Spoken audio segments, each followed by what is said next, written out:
guys, it's Toby here and welcome to a very exciting Liverpool news video because Liverpool are on the verge of a groundbreaking deal which would see Liverpool Football Club get £70 million per year through a kit sponsorship deal. So all the details will be revealed in this video, plus we have a lot of different topics to talk about. Again, we have Darwin Nunez and his latest numbers to talk about, because he is now on a Mohamed Salah level from the start of his Liverpool career. His goals and assists per minutes ratio is very close to Mo Salah, so we will talk about that a little bit later, and lots of other brand new information and news about Liverpool FC, my favorite football club. Also, if you enjoy my videos, please support my work through Patreon so I can continue making videos. It's in the first link of the video's description, and also make sure to leave a like on this video if you enjoy these. And the biggest news is that this lucrative sponsorship deal, which would be with our current major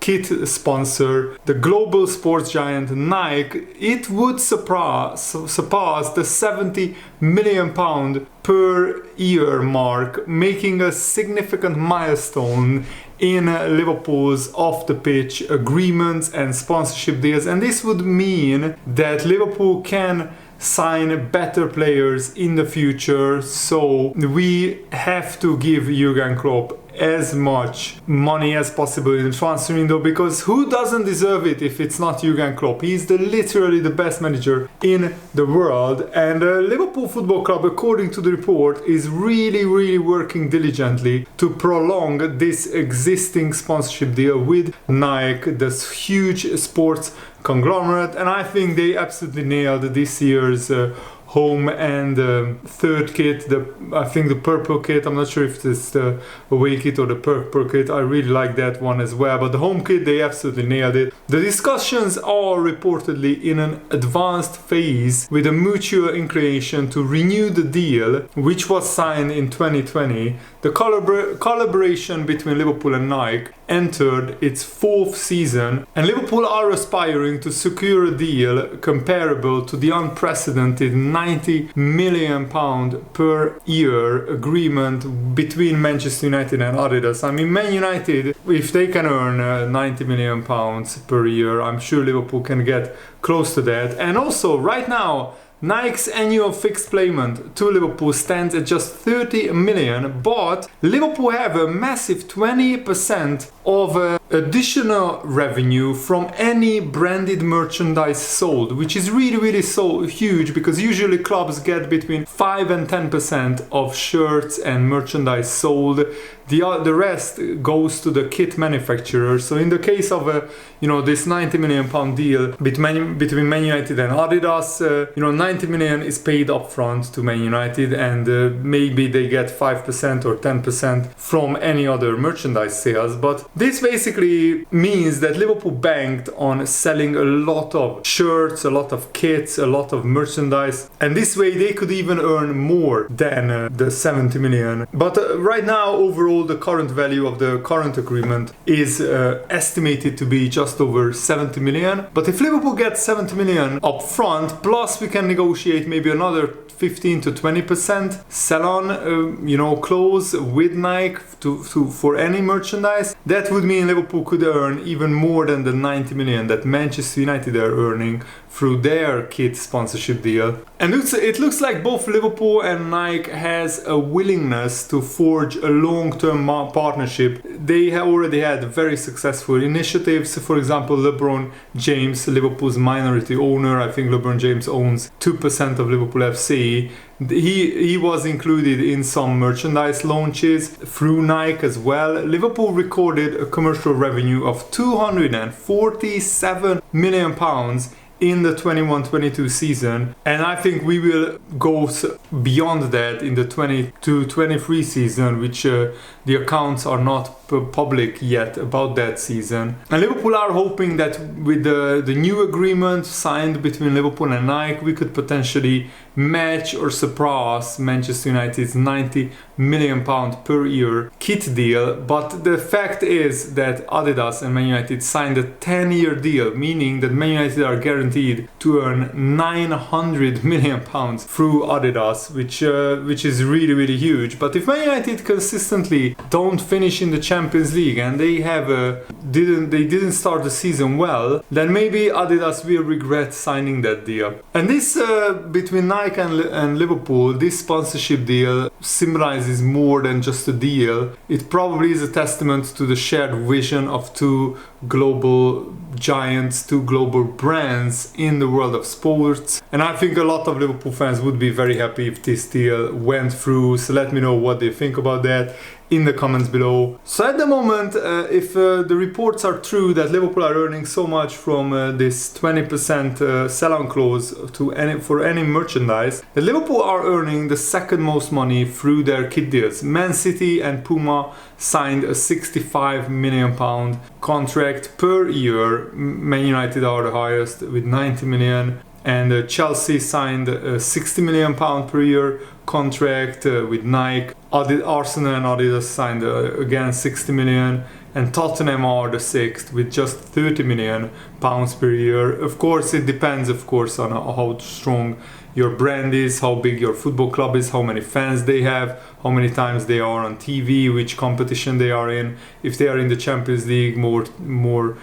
people will watch that, and more people will watch the kit being worn by this team. Also, what do you think about the reports coming from Spain that Xabi Alonso is set to take over Real Madrid from next season? I think that's a little bit premature, these talks, because Xabi Alonso just got the Leverkusen job last year at this time. They were in the relegation zone after qualifying for the Champions League. The previous season, they started the season very badly, fired their manager. Xabi Alonso came in, stabilized them, and then he went to the semi-finals of the Europa League, I think, and also they finished again in a European place in the Bundesliga. And this season, I think Leverkusen are actually one of the biggest title contenders in the Bundesliga, alongside Bayern Munich and Dortmund and Leipzig. These are the four teams that I expect to finish in the top four in the Bundesliga. I really like to follow the Bundesliga. I play fantasy Bundesliga, and also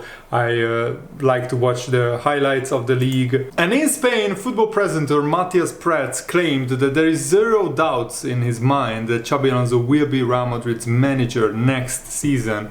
I believe that we know who is going to be the coach of Real Madrid next year, and it is neither Ancelotti nor Raúl. It's Xabi Alonso. I think he's one the club likes the most. Alonso is going to coach the Madrid team, and it's not a feeling, it's information. I mean, it's very clear to me that many things can happen, because there are still 9 months of the season left, or 9 months left until then. But he also knows he has a contract in Germany. Imagine that Real Madrid was doing very well, or that Ancelotti's replacement wins the Champions League. But today in Madrid they have chosen Alonso for next year. I think sacking Ancelotti is not on the cards at Real Madrid, but they lost recently the Madrid derby to Atletico Madrid and they were well beaten. But maybe Ancelotti wants to step down and take a break from management. He's not really very young anymore, and maybe in that case, behind the scenes, maybe Real Madrid discussed that, and then maybe Xabi Alonso can take over. The reason why I'm talking about this is because Xabi Alonso could one day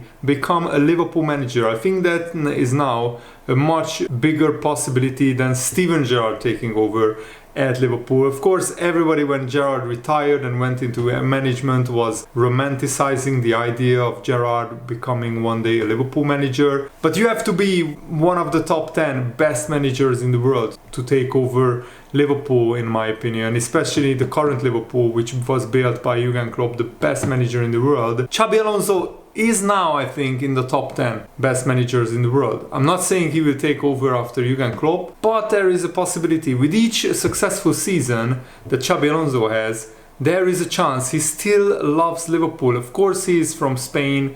He's from the Basque region. He grew up, through the Real Madrid Academy, and he was Real Sociedad Academy, sorry, not Real Madrid. So the Real Sociedad Academy, he came through that, and he was signed from Real Sociedad by Liverpool. And in his first season, he won the Champions League, and he won a lot of trophies at Liverpool. But then he went to Real Madrid and Bayern Munich. He had a brilliant career, and he's a great man as well. I like watching Leverkusen play. I think they play fantastic attacking football, very, very exciting. And I think the more experience Xabi Alonso will build throughout his managerial career, the better chance he has of one day managing a really top club like Real Madrid or Liverpool. And Richard Keys, who used to be a presenter of Sky Sports, he's now working in Qatar. He usually hates Liverpool, and he loves to kick Liverpool when they are down. He loves to criticize Liverpool because he doesn't really like us. So it's a welcome change that he said in his latest blog. Liverpool look like the real deal again. Jurgen Klopp's rebuild has been a resounding success, and from a position where last season table told us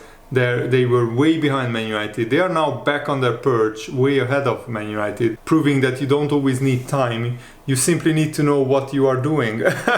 Oh my goodness, is that Richard Keys really who wrote that? I can't believe that. And also, are you excited that Liverpool play football tomorrow again? I absolutely love this season, so I always love watching Liverpool play. We play Leicester in the League Cup third round, and I really hope that we field a very strong team, of course a rotated team, but still a team strong enough to knock Leicester out, because I want to go deep in every competition. But I also want to see Endo start, maybe Bajcetic gets a run out. I want to see Gakpo and Jota start, and also maybe Kwanzaa get a game against Tsimikas as well. There is still no news whether Trent Alexander-Arnold will be involved in the squad, but he's training. It looks like Leicester have a fully fit squad as well, but they are in the Championship. They lost quite a lot of players, so hopefully Leicester will also play kind of a second team, and that second team should be a lot weaker than Liverpool's second team.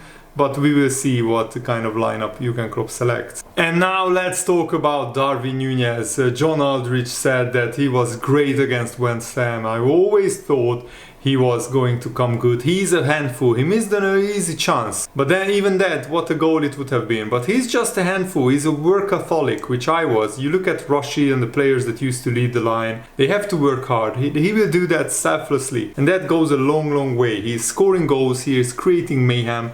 And he will only get better. He's 24 years old, you know. Good now, but that's a really young in strikers' terms. The experience he's going to gain with Liverpool in the Premier League, he will get better each season, and it's absolutely frightening how good Darwin Nunez can become if he's this good at 24 years old.